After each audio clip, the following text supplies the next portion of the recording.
and welcome to number 16, ExxonMobil. It's technically the 15th video because Google is here twice, but I think from now on, just for the sake of ease, I'm just going to go with a number next to it and call it what's on the list. Anyway, over here, disclaimers. Stock we're going to be doing is XOM, ExxonMobil. We're going to go to sec.gov, go over to here, and open up the 10Q. This is the September filing. We're going to go over to the balance sheet. Right over here, we can see the assets of the company. We're going to take the total assets of about 462 billion and put that into the asset column.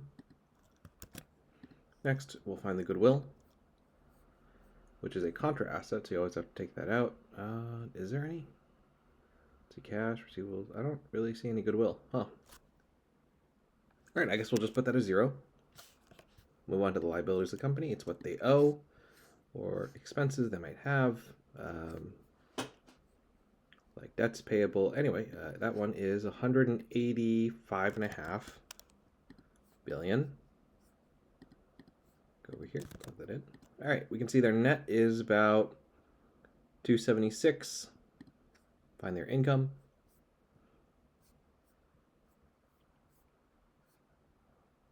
Go down to the cash flow.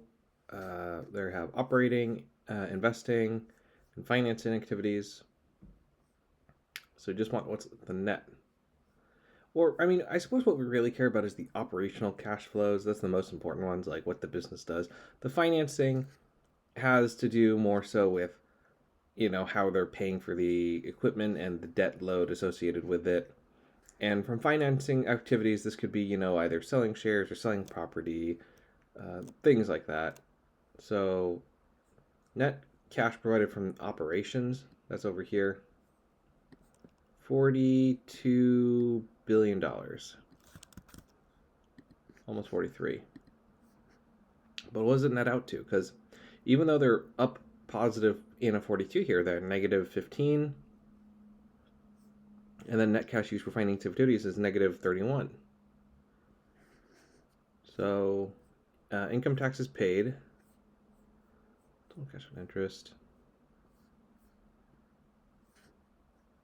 What's the net income? Might only be 9 billion.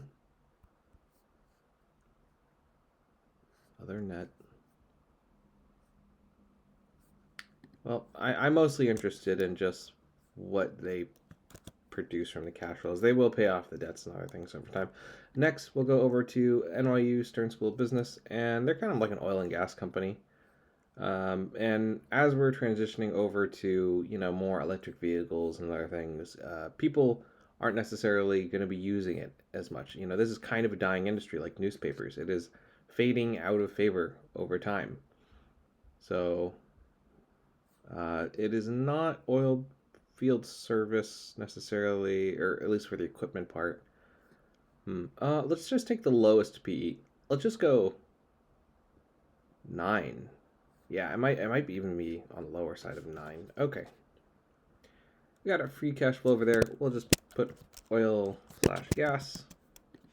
That's number of shares. And I think the number here, remember, it's too high because we didn't account for the expenses. So we should probably knock off about 31 from here.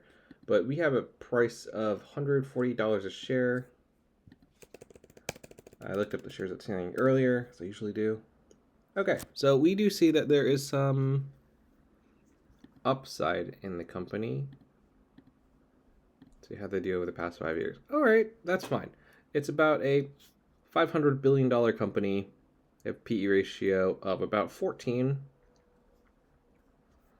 And if we did factor in the other interests and other things, it could go lower. Let's take a look at tip ranks. Where's that?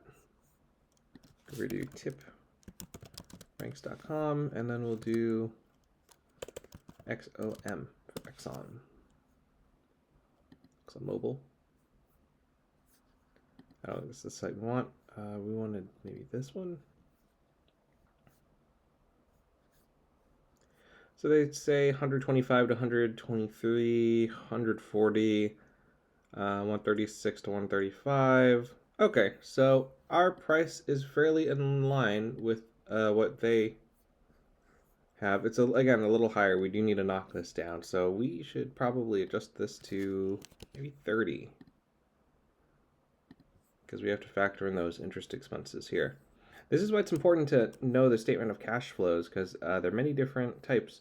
There's operating is the most important one. That's the overall business. Investing, which is variable, and then financing activities. This can come from other things, but a lot of this is also deductible against the earnings, depending on how you choose to do your accounting. So let's take this in stride, and we will say it is about $128 per share.